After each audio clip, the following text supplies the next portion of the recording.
What's going on, guys? It's Patrick and Cam. We got another dentist on because they actually called out Cam. They had some beef to settle. We'll maybe get that. Let's have some questions. Later. Let's just some questions. I'm just kidding.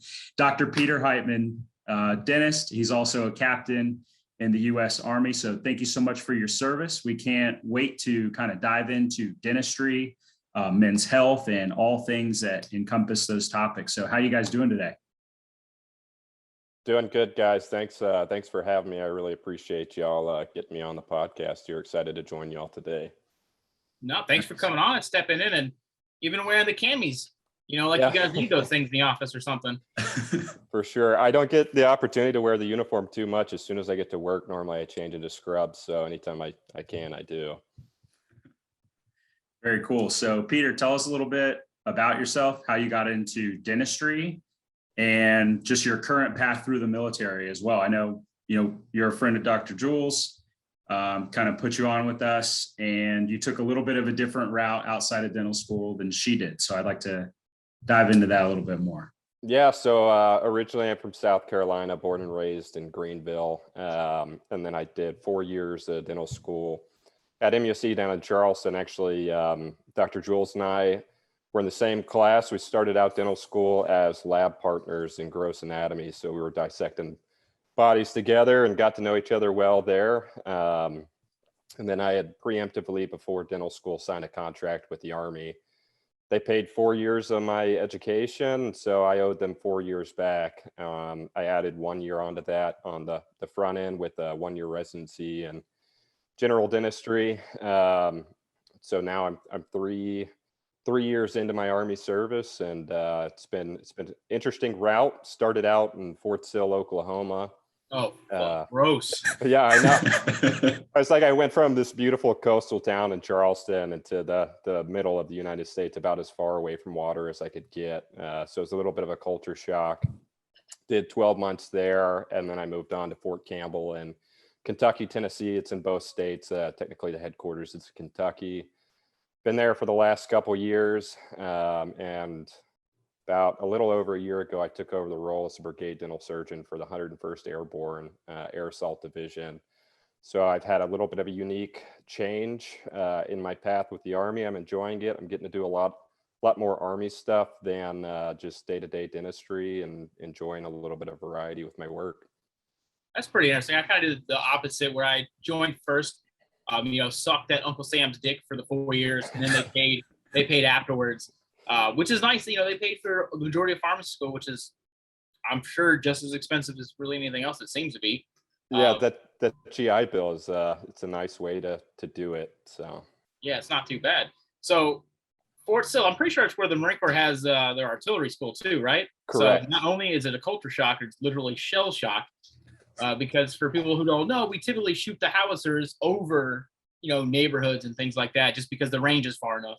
Oh yeah, absolutely. So living out there, it's I kind of liken it to living next to train tracks when you grow up, and after a while you don't hear the train tracks anymore. It's like after a while you don't even realize all the artillery blowing up around you. So you got to go around the house and adjust all the picture frames on the walls every night after the walls have been rattling with all the artillery. But I did get to shoot off a howitzer while I was out there, and it was a pretty cool experience. Oh, that seems like a good time. Did they, I don't know how to ask. I don't know if we're going to have any issues with like the government and saying things. Essentially, did they haze you when you shot your first round? There was some fun. They definitely, I would say anybody in the military likes to have some fun with the dentist and pick on them because they know they don't know a whole lot outside of our lanes. So I remember they asked for volunteers when we got out there, and nobody volunteered. So I stuck my hand up. I said, I'll fire up the howitzer first, and they're teaching me how to line it up, how to aim it. And they go, by the way, yeah, if you hit anybody and kill them, you're going to jail for the rest of your life. And then they yell fire, and I'm looking at them. You gotta be kidding me. And these things, I mean, the center portion of the howitzer recoils about 3 feet. And so they gave us a little, 30-second safety brief. Don't stand behind it or else you'll die type thing. But I didn't realize the entire howitzer, the legs included that mount it to the ground, would recoil a decent amount. So I had my kneecap right up against the leg. Oh, no.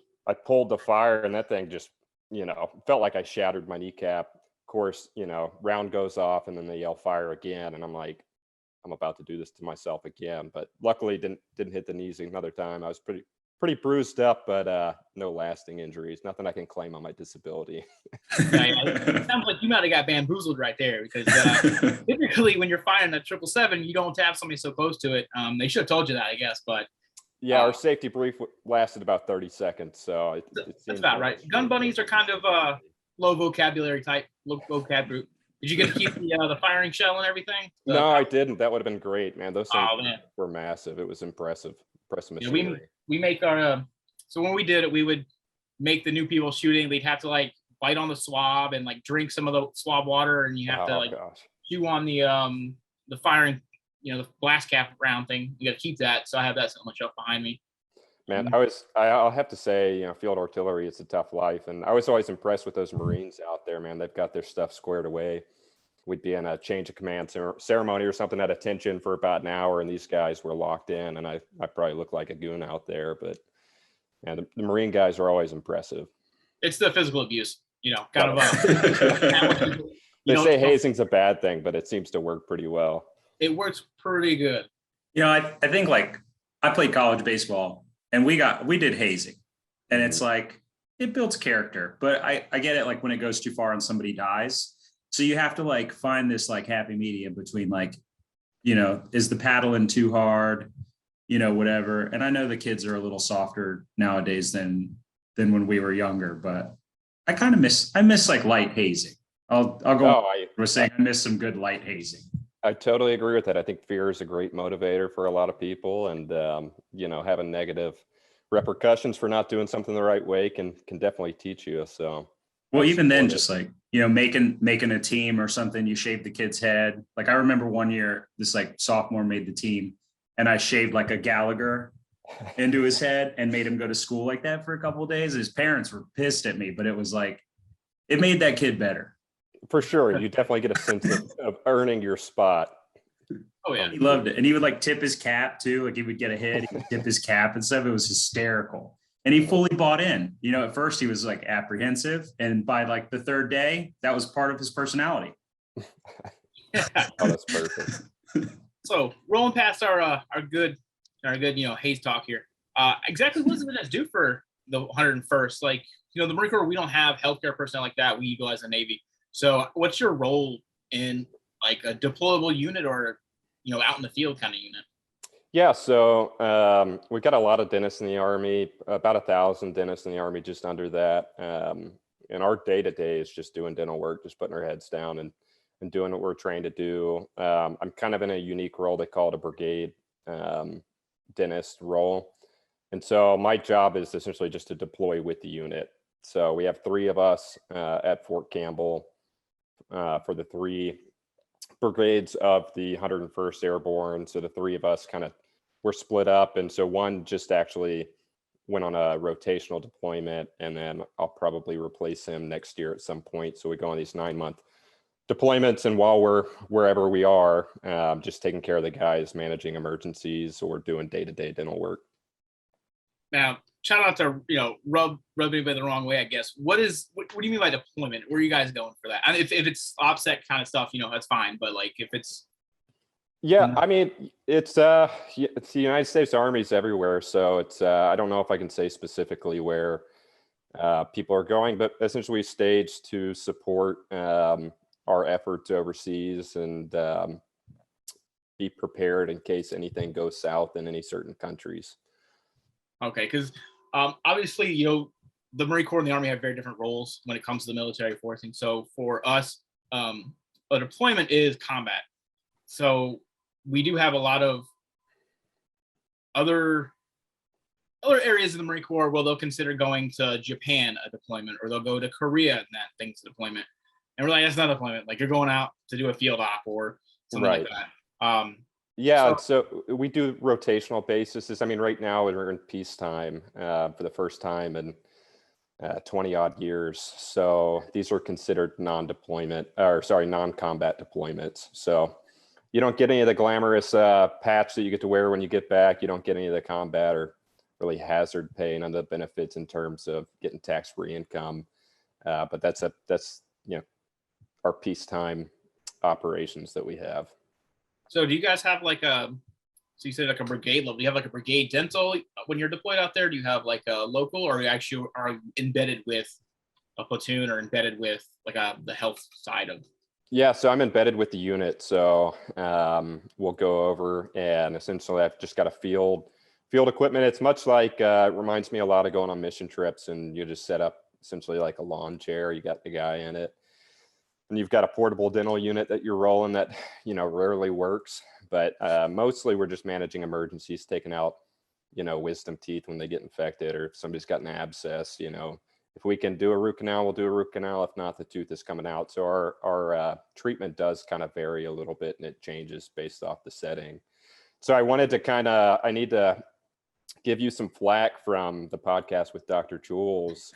You were describing your experience in the Navy getting your wisdom teeth out, and then you asked her the question. You said, "Is real people dentistry the same?" So I just wanted to see what you mean by real people dentistry. So as offensively as I can say it, I consider non-military people, I call them normies. So so like if you're out with the normies in dentistry, like do they pull them the same way? I would imagine you might be the same kind of, if you're in the field, the same kind of way of pulling teeth, where you're not going to have all that, the gas and the fancy equipment, where it's going to be just kind of Novocaine and screwdriver. Yeah, it's sometimes it's a little bit more low tech in the field environment. Makes it a little bit more challenging. You got to get a little bit more creative with your treatment.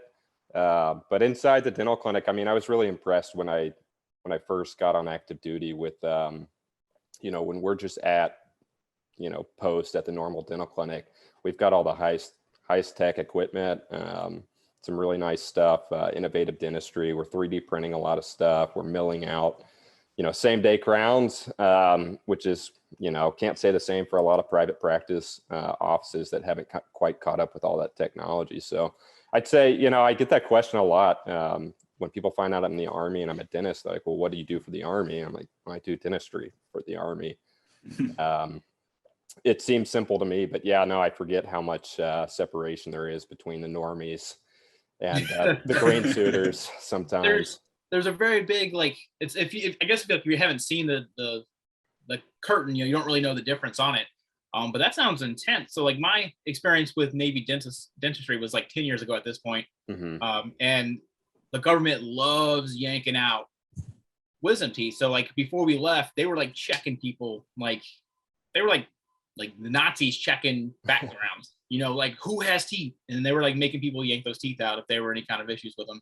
Just because when we get over into the sandbox, we don't have dentists. So if something happens, like we had a guy who some kids sent us care packages, and he was eating dots or something around Halloween or Thanksgiving, and the dot like ripped out some of his fillings on some of his molars. So they had to, he had to hang out and wait, because it's not like we have anything to do about it. And then they had to schedule and fly him somewhere up north where there was an Army, dental office or something like that where they can fix him. So he was probably like 3 or 4 days just sitting there in the whole ordeal.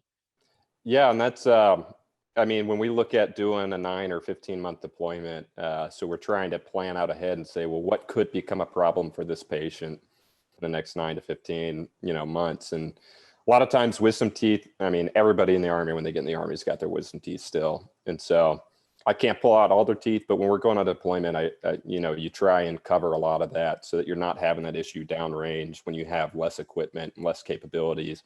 And like you're saying, if they've got to get evac'd to a hospital setting to manage any sort of infection or, extra surgical needs, it's taking them out of the fight for a week at a time. Whereas if you can get that done before we leave, then there's no issue for the next 9 months. Yeah, it'd be even convenient if you can take care of it, in an hour, just because you have your little field office set up already. Super useful. And we were on a pretty big base at that time. We just don't have medical personnel like that, so we didn't have anything like that. We're kind of forget how you're on your own health-wise out there sometimes. Oh yeah, absolutely. I had a question. So we were talking about shooting the howitzer and then like kind of readjusting the paintings in your house. Mm-hmm. Have you ever been like practicing dentistry and then the howitzer goes off and you're like, ooh, my bad. I can't Or do say you? I have. Yeah, no, I don't think nothing hit too close to the dental clinic where it really frightened me. I've had a couple times, man, when you get that kind of jump scare in dentistry and you're running a burr at 40,000 RPM or 100,000 RPM. And you know, I can get dangerous quick. That's why I love when my patients keep still and keep quiet and you know, lie there motionless for however long I need to work on them. But when you get that jump scare, running a drill that fast, it's always, you know, your heart rate shoots up, your blood pressure skyrocketed briefly. Make sure everything's still intact. Oh yeah, it reminds me of being like at NASCAR or something, except with the drill bit. Oh yeah. But So that's probably a good difference. So also with the difference with normie medicine or dentistry in this case is that like when you got actual patients from the real world, they're not like usually calm, they're kind of spastic when it comes to they're nervous and things like that. But like in the military, you're excited, you get to lay down and take a rest for a while, so you don't care what they're doing. The amount of guys that just love being in the dental chair, I mean, they immediately pass out, take a little nap. They've been up all night, you know, pulling 24-hour duty or something like that. I think honestly that the going to the dentist is a nice little reprieve from the day-to-day in the Army. So I get a lot of grateful patients for that specifically. And I'm like, hey man, you can hang out as long as you want. I'm not going to tell anybody we're done, you know, with treatment. So take a little nap, get some rest. Every now and again, you get a little spastic patient. A lot of, you know, dental anxiety is pretty common. Every now and again, you got to pull a little rank, tell them to sit down, shut up, put their phone away. That's one thing I love about the Army is, you know, people respond well to direct communication in that manner. So it's been helpful in my day-to-day practice. Can't quite use that on a patient that's paying you and that you have to convince to like you and come back and keep paying you. But in the Army, I'm going to use that as long as I can. 100%.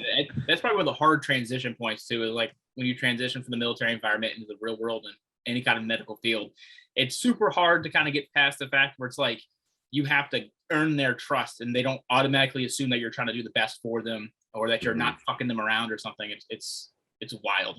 Oh, I do absolutely love, you know, I'm on salary with the Army, right? We get our base pay. So it's not like I get compensated based off procedure. So I tell somebody they need something and they're questioning it. I'm like, hey, I don't get paid any more or any less whether or not you do this. Like I'm not saying I want to take your wisdom teeth out because I really like taking wisdom teeth out. Like this needs to be done, you know, and if it's not done, you're not deployable and you're no use to the Army. So you can make that decision for yourself. Your command team can, you know, write up the paperwork to get you out.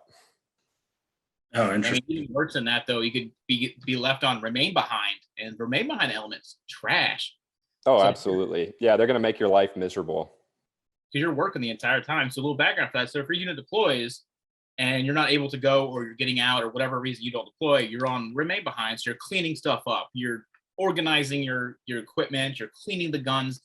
You're cleaning up trash off the road. You're doing garbage work for the entire time they're gone. And it's super frowned upon. Like everybody looks down if you're trying to evade or get out of, you know, some sort of deployment or field exercise. I mean, it's pretty transparent as to what your motivations are and if you're bought into the mission as a whole, if you belong and you're kind of cut out for the military or not. Anytime we're going to a field environment for, you know, 3-4 weeks at a time and we all know it's going to suck, everybody's immediately in sick call for dental about their wisdom teeth after I've been trying to talk them to getting their wisdom teeth out for the last 6 months. So I can just picture you as Dr. Peter, the tooth fairy. And then like the, you know, scrubs on tooth fairy, just like pulling wisdom teeth, like get in here guys. And then absolutely. Yeah. That's my call sign over the walkie tooth fairy. Tooth fairy over. It probably is though. And if you didn't have one before, you have one now. Perfect. Yep. So we got to ask, I think you're not, Dr. Jules was the first dentist on, so you're not the first, but you probably won't be the last. And we're going to ask, what toothpaste do you recommend? Doesn't have to be a brand, but what do you think the best active ingredients are? And then if you do have a brand, I mean, you can plug it. They're definitely not sponsoring us because we don't have toothpaste sponsorships, but just, you know, let it go. Yeah. So I'm definitely not getting paid by any outside toothpaste companies. You know, I'm not one of the nine out of 10 dentists that recommend anything. I personally love Sensodyne. I've got some recession on a couple of teeth and, you know, get that sensitivity with real cold water. But love my Sensodyne for that. So really the main thing you want to look for is fluoride in toothpaste. I think Dr. Jules covered that. That's what we're looking for cavity prevention. But there's different types of fluoride in toothpaste. You got your sodium fluoride, you got your stannous fluoride. And then there's one more, it's not as common that you see, but really what we're looking for is the parts per million of the fluoride molecules in fluoride. And that's the most important thing. And pretty much every major brand is going to run around 1,000 parts per million for fluoride. So you'll see different concentrations like 0.046 stannous fluoride or whatnot. And so your sodium fluoride is a sodium ion combined with the fluorine. So anytime you combine the fluorine with another element, it becomes the fluoride. So that's sodium fluoride, and then the stannous is combined with tin. So there's actually 2 fluoride ions with the tin, and so that's why you'll see like a lower percentage of the stannous fluoride. It's not that there's less fluoride in it, there's just 2 fluoride molecules combined to the tin. So interesting. Yeah, that's like some deep chemistry that I don't think any of our viewers care about. Okay, cool. Yeah. Well, there's also prescription grade fluoride for all the dirty mouths out there. I do love that as well. Growing up in high school and in early parts of college, I had a lot of cavities.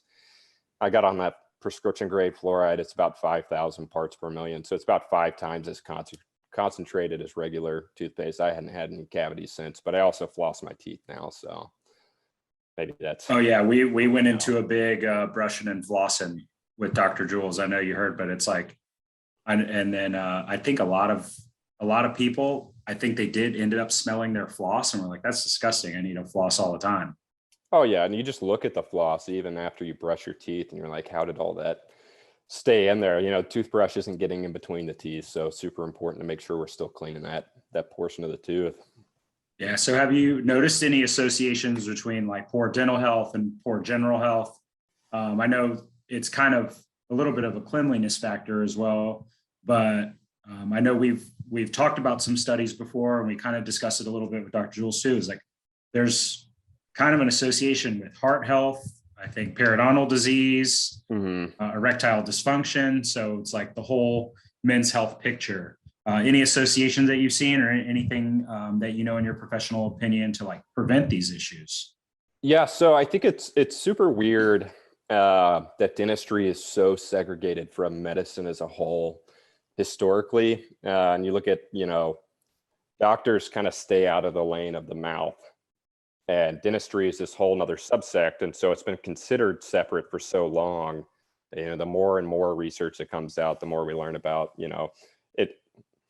it's common sense that your oral health is combined, with the rest of your systemic health. And so you see a lot of correlation between different things like periodontal disease and cardiovascular disease, looking at atherosclerosis, things like that, and then even erectile dysfunction. And that comes down to, it's like, well, is that causation or correlation? Is it just like somebody who's more likely to floss their teeth and take good care of their teeth is also willing to take care of their body as a whole? Because when you see a lot of these things, like the connections are all diabetes, obesity, smoking, and those are your like main risk factors for things like periodontal disease, and then also as well as like your overall health, systemic diseases and cardiovascular disease. So it is interesting. There are some links, positive correlation between the things when you start taking out, okay, well, let's look at the research with smokers and let's look at the research with non-smokers. We still have the connections once we start taking out those secondary factors between periodontal disease and cardiovascular disease as well. I did my research in college, my senior capstone project on that. Really, it comes down to right now correlation, and we haven't quite nailed down a causation yet. So, yeah. Well, sorry, what was that? Like linking a causation would take a good bit of time because you have got to follow patients over time to have some kind of linking back to that. That's gotta be interesting though with the correlation, especially I don't know how military is nowadays, but a decade ago, most of them are heavy smokers. We're all drinking. Our diets are not the best. And I can't speak. I feel like units like the 101st are probably closer to the Marines than most of the armies are, but like we're just animals.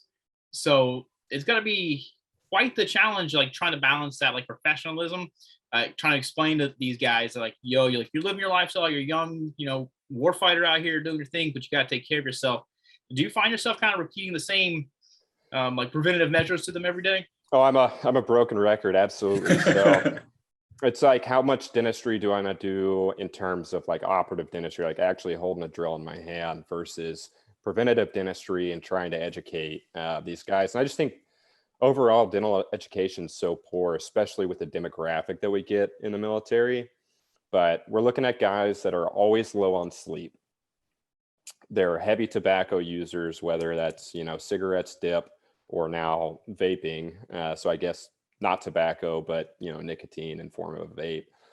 All these guys are sucking down, 3-4 energy drinks a day. And when you look at like how, the lack of sleep, really the big thing is like poor nutrition and lack of sleep, how that affects your body overall systemically. Like a lot of times I'll see with these guys like necrotizing periodontal disease, where their gums are just eroding out of their mouths.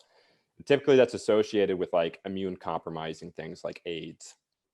It's like, well, you got your HIV draw, this year already. We know you don't have AIDS, but their body is just so wrecked from, neglect and stress that they're having these sort of systemic problems. But yeah, especially, the 101st is high tempo, kind of like the 82nd Airborne in that. I mean, we're always going. You put us in that field environment, and we got the testosterone rates of like 82-year-old men because we're not sleeping and we're eating MREs every day that have poor nutritional value. Yeah, you get these dirty guys out here, no shower for 4 weeks, and half of them didn't bring their toothbrushes at all. So see a lot of nasty mouths while we're out in the field on sick call. Jesus. It's really interesting. Yeah, You're like reminding Cam that it's good to be a unlicensed pharmacist. Anything here. Yeah. I'm gonna tell you, like, there is not a smell. Like, I don't care, like, where anybody's been. There is not a smell that is gonna beat if you haven't showered for like 4 months. You get in a porta john out there, and that hot air like kind of goes up your crack in your balls and hits you in the face. Like your own stank for 4 months is the worst thing you're ever gonna smell. Like I can't even explain it. Like it burns my mind. There's, Prep Med out there, they're supposed to have a certain amount of porta johns per, however many soldiers. We never have enough porta potties, and they do not get cleaned out as regularly as they're supposed to get cleaned out.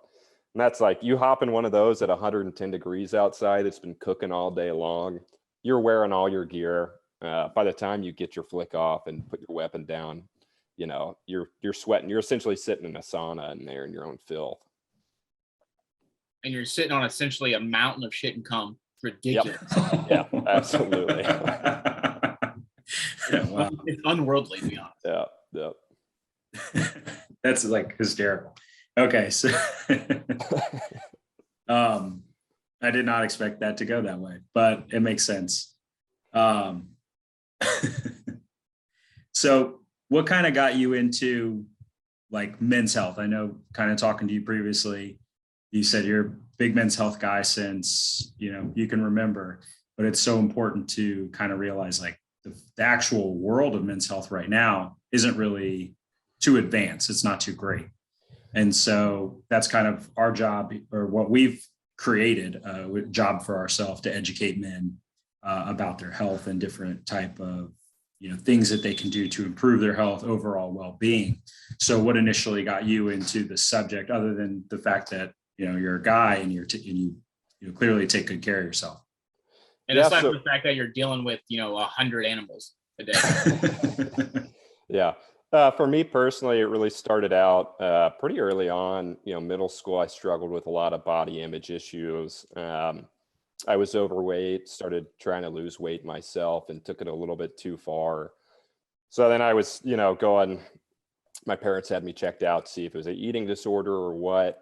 And that's something, it's never really left me. So I've always struggled with body image issues and kind of diet being my enemy. And kind of took that into college when I was training for baseball. I was going to try out for college team. So that's when I first started weight training. Didn't really know anything about that. And so trying to figure all that out. I've always been a curious guy. And so started kind of diving in on the research on how I could supplement, how I could essentially maximize my effort or be as efficient as possible, and trying to figure that out. Carried on into dental school.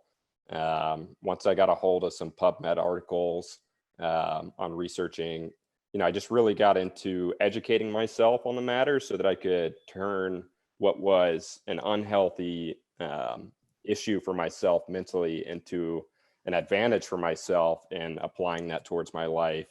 And, just getting on top of nutrition, getting on top of my exercise regimen.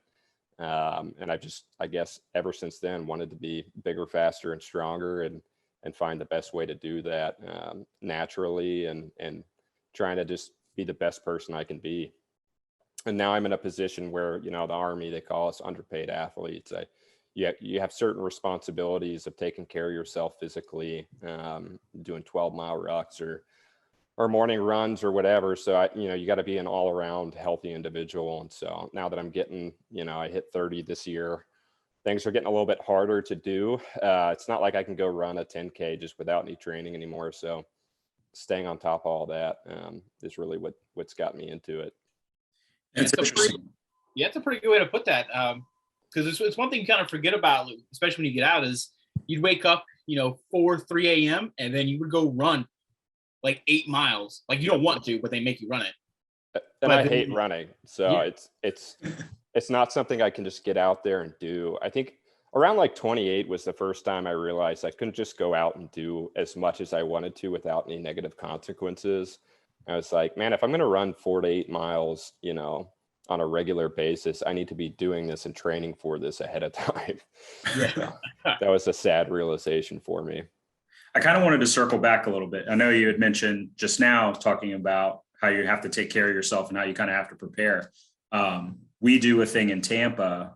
We call it Big Walking Guys, and it's kind of inconsistent because we started it in pharmacy school. So we do, walk on the Riverwalk a lot, like me and some guys in the men's health. And then we invite people to come and just like exercise. And it's a nice place for them to come and like talk.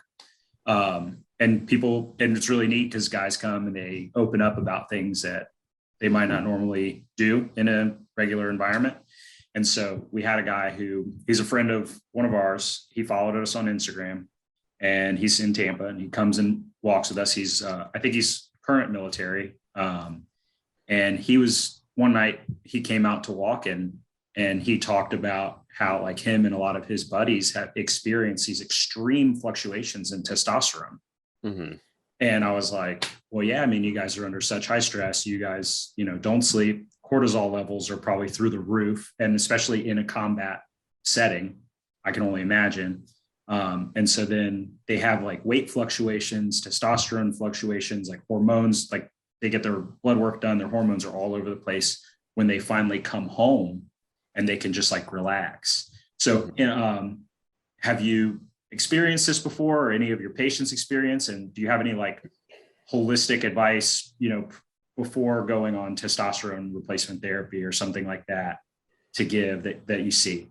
Yeah. And that's a hard part of this job, is the requirements that it has for you, but it's not exclusive this job, right? Everybody's got these periods of stress in their life that they go through where it really just messes up their hormone balance and just everything, the homeostasis of your body to this extent. I mean, for me personally, when we go to the field for 3 weeks, I know I'm probably going to lose about 10 pounds or so.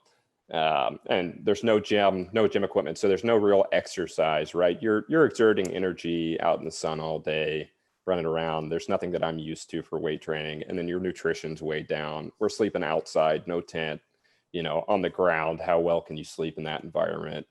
It's 90 degrees. The ground, to be honest. Yeah. It's every now and again, I'll steal a cot and try and sleep on that, but it's still not the same as, sleeping at home in an air conditioned with a fan on. it's 90 degrees outside. So your sleep quality is poor, your nutrition's poor. It's just going to mess up everything with you. And so really it's just like trying to control what you can control. And that's the big thing I've learned is I've got issues with things that I can't control stressing me out. And so it's just finding what can I control in that environment and what can't I. And so what I do try and control as much as possible is just, diet wise. So I'm looking at my MREs, I'm reading the nutrition facts on them. I bring snacks with me, and try and do as much as possible to stay in kind of that range of what I'm trying to hit calorie wise. Macros go out the window in the field environment. It's all just fat and sugar anyways. So, can't control that, but, really it's recovery when I get back from these things. So we're going to go through periods in our life of stress where it kind of messes everything up. Your cortisol is way up, you're anabolic, or not catabolic, not anabolic. And so you're kind of losing things that you've worked hard for. But once you get back, it's just controlling your diet, your sleep hygiene, things like that, and trying to manage your stress levels. Yeah, just to clear it up for our listeners really quick. So like anabolic in like really layman's terms means you're growing. Catabolic means you're breaking down. So just wanted to clear that up for the non-science minds that listen. Some of that fancy talk, but yeah, tying it all up. So just one back thing. So yeah, sleeping in sand is probably the best I've ever had in my life. Like in sand in California, we dug a hole in my truck, like under the front end to sleep for a night. It was the best I've ever got in my life still to this day. So it really depends on the ground. I'll have to try that out if I get that opportunity. Normally I'm sleeping, in the woods in Kentucky. Yeah, a little too hard for that. There's roots on the ground. You're trying to sleep around. You got ticks all over you, spiders crawling across your face. And I had a snake slither up on my sleeping mat. And I was just like, yeah, I'm done with this. Plus it's like, I'm such a regimented guy. I love my routine. So, I've got to have it at 70 degrees when I sleep with a fan on high.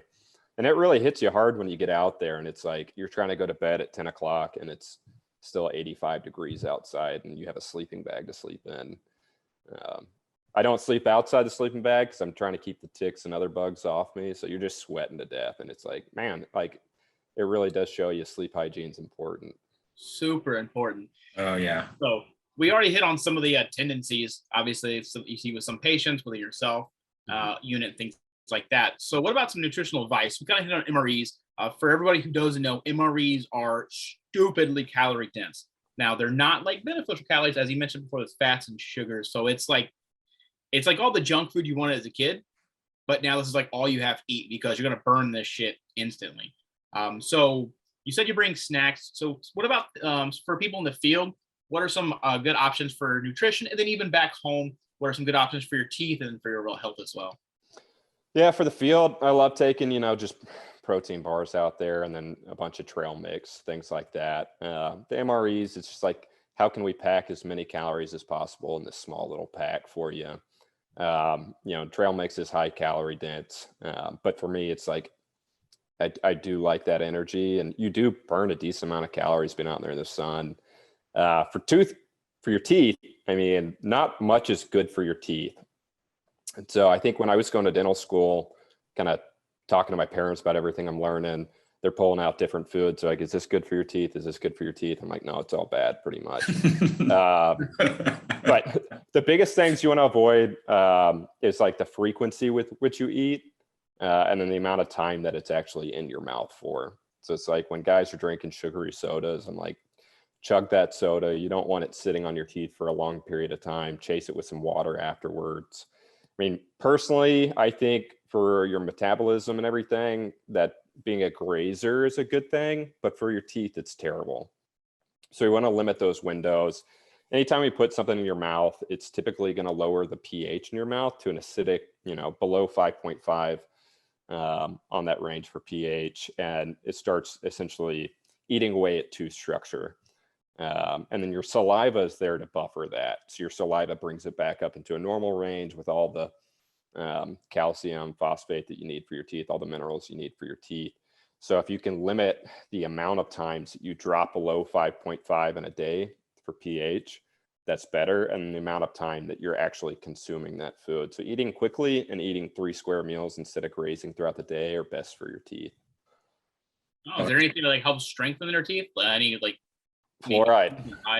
Yeah, get that fluoride. So I don't recommend brushing your teeth immediately after eating, because your teeth are in that weakened state. You can actually brush away some of the good tooth structure there if you're doing it within that 30-minute window, really after eating. But you've got fluoride in your water, so just chase your food, chase your meal or drinks with water. Kind of swish that around, get all the gunk off there, and kind of try and balance. I love the alkalized water, that 9.5 pH water. I'll pay extra for that all day long, just to kind of get my teeth back to that homeostasis. Oh, nice. I never thought about that. Mhm. What about, so this is something I've been thinking, like after the podcast with Dr. Jules, I've kind of rearranged some of my habits because I'm an absolute caffeine coffee fiend. You say feet? Fiend. Oh, I was like, what the fuck is wrong with you? No, I'm not dunking feet into coffee. You're like, I love feet. No. Oh my Coffee and feet, guys.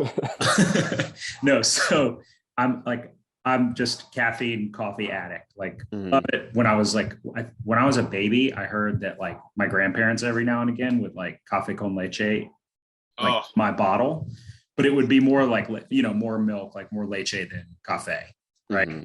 But I would still like catch that buzz. My dad was in the coffee business when I was younger. Like, basically, it's in my blood, and so I would basically drink coffee and then like brush my teeth because I didn't want the stains. But then I heard that was no good.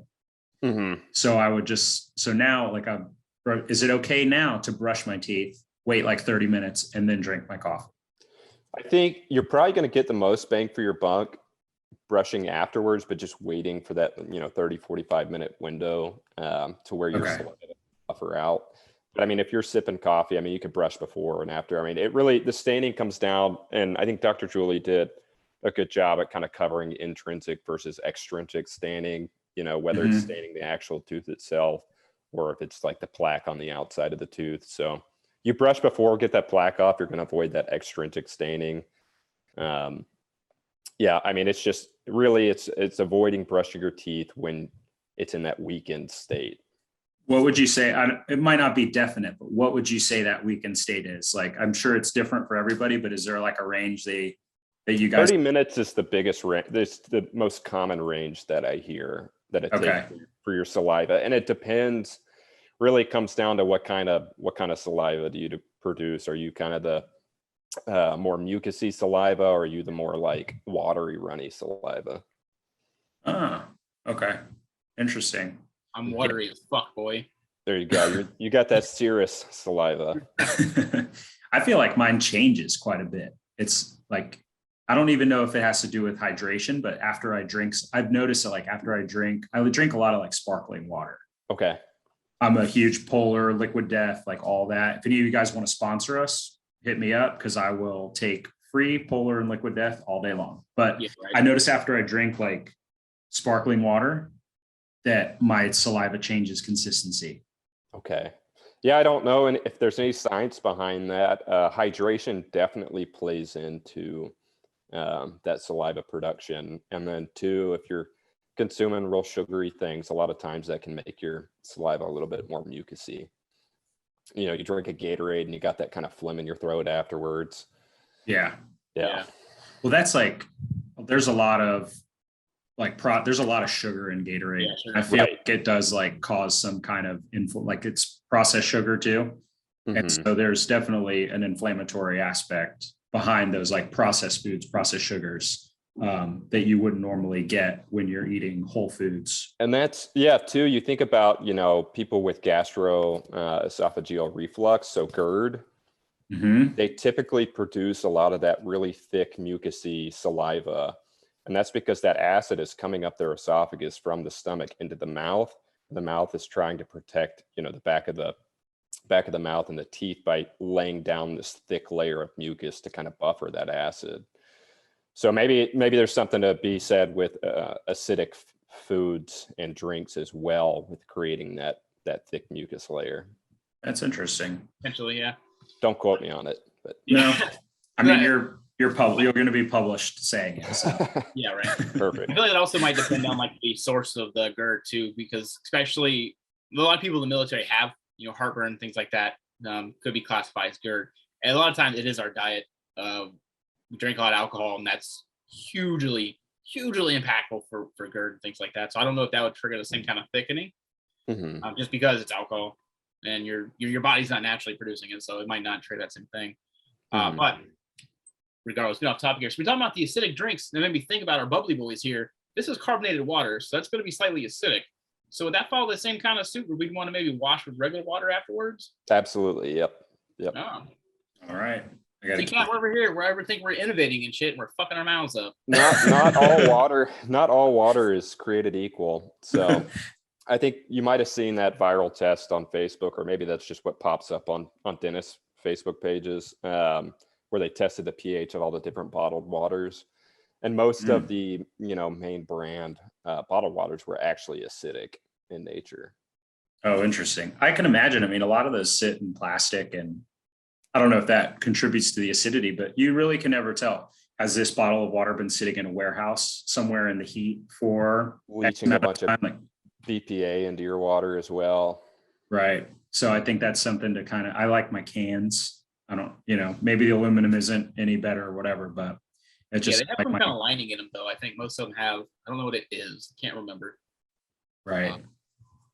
But they have some kind of lining in there, so I'm sure there's something still there as well. Yeah, there's no telling what we're putting into our bodies. I think the more and more we find out about, the microplastics in our blood.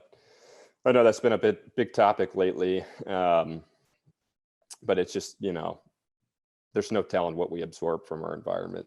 Yeah. Well, I saw everything.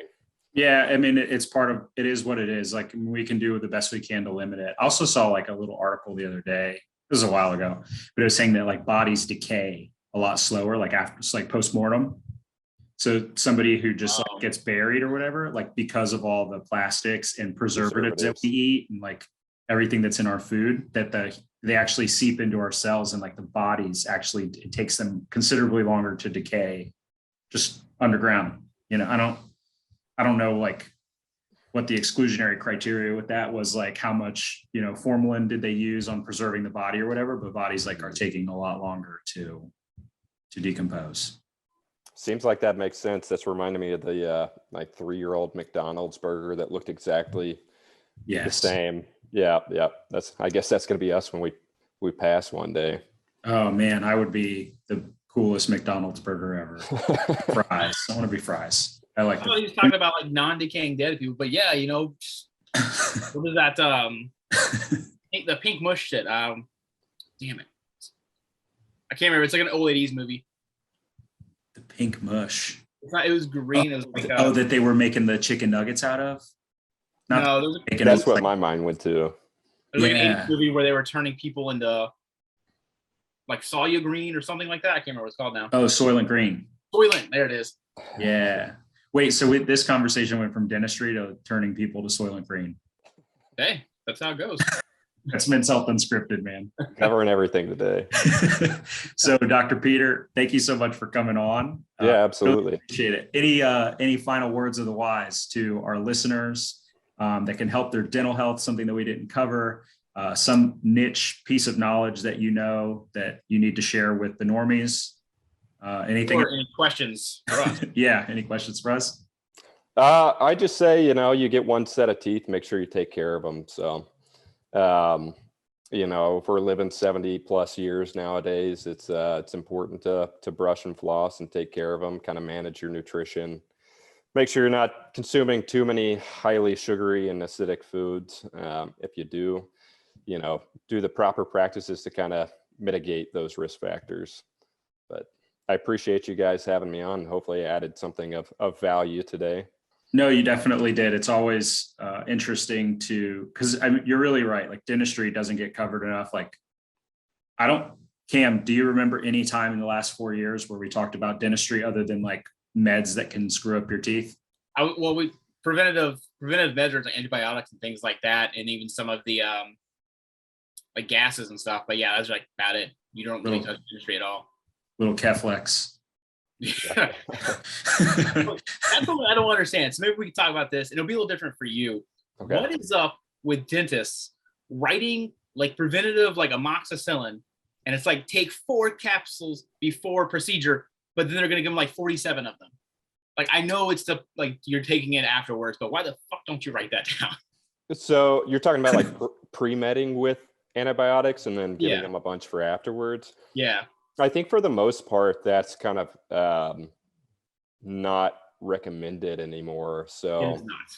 yeah, that's for me, it's, all the different medications and kind of polypharmacies, not really my strong suit, because most of the guys in the Army I treat, are in that 18 to 30 age range, not on a lot of medications, don't have a lot of like systemic issues, but they're doing a lot of pre-meds for like hip transplants or, things like that with orthopedic surgery, as well as with some cardiovascular things. And I think really all it's recommended for is like if you've had a valve replacement for your heart or some artificial stent placed in your heart nowadays. And then the orthopods are kind of getting on board where it's maybe not recommended for joint replacements outside of a very specific window. So yeah, a lot of the normie dentists, I had it happen yesterday, is they'll prescribe like pre-procedure antibiotics. So I had like clindamycin and they were taking like 2 of the caps, but then they had like 6 refills and they wanted a quantity of 28 dispense. So we're like, what the fuck are you guys doing? yeah, And it's like just some patient specific and some other stuff. And it's like, you should be writing them the pre and then a separate one for the whatever is going to be happening after that. That way they know what's going on and not have to rely on their memory. sounds like they're just giving them a lifetime supply for every dental procedure they're going to need. Yeah, I got that, and I was like, "Yo, this guy's getting C. diff. He's gonna be shitting his pants and Oh yeah, sounds like a lawsuit waiting to happen. all that Clinda." I was like, "Ooh, buddy." What, just giving like clindamycin prophylaxis or post-surge? Giving them like 28 of them with 6 refills. That's way too much clindamycin. I'm gonna get C. diff just thinking about that. Just thinking about it. Like For the most part, really all I touch is amoxicillin and then some metronidazole for specific things. Augment if it's worse than something that amoxicillin can handle. But yeah, typically that's it, unless you have like some real concerns with like endocarditis or something like transmission infection. Like, nah, I don't think they need to be crazy. Wasn't augmentin the first drug that we ever counseled on? Yeah. Nice. I'll never forget that. It was like, what are you gonna do? Like, oh, what are the side effects? Yeah, you might shit your pants. It's okay, but you'll feel better, and make sure you take all of it. I'm the best unlicensed pharmacist ever. Does eating yogurt help when you're taking an antibiotic? That's what I want to know. I've always been told. So it can. So it really depends on the yogurt, and then obviously if it's going to have enough of any of those like prebiotic inside of it. The big thing is if you're going to mess with prebiotics around antibiotics, you need to separate them bad boys out. Yeah. Because a lot of people will like, oh yeah, I take a prebiotic and then I'll take my antibiotic. It's like, cool, you just spent money and then murdered it in your stomach. So it's like you just took your prebiotic and then your antibiotic and you just killed that shit off. So it can, but again, it really depends on the product. Time it out right. Got to stay away from the sugary yogurts and like the flavored yogurts. Those don't do you any good. I think like most of that sugar and like preservative and stuff they put in it isn't really great. From what I've heard is Greek yogurt. Greek yogurt is the best to supplement with because it's like plain Greek yogurt.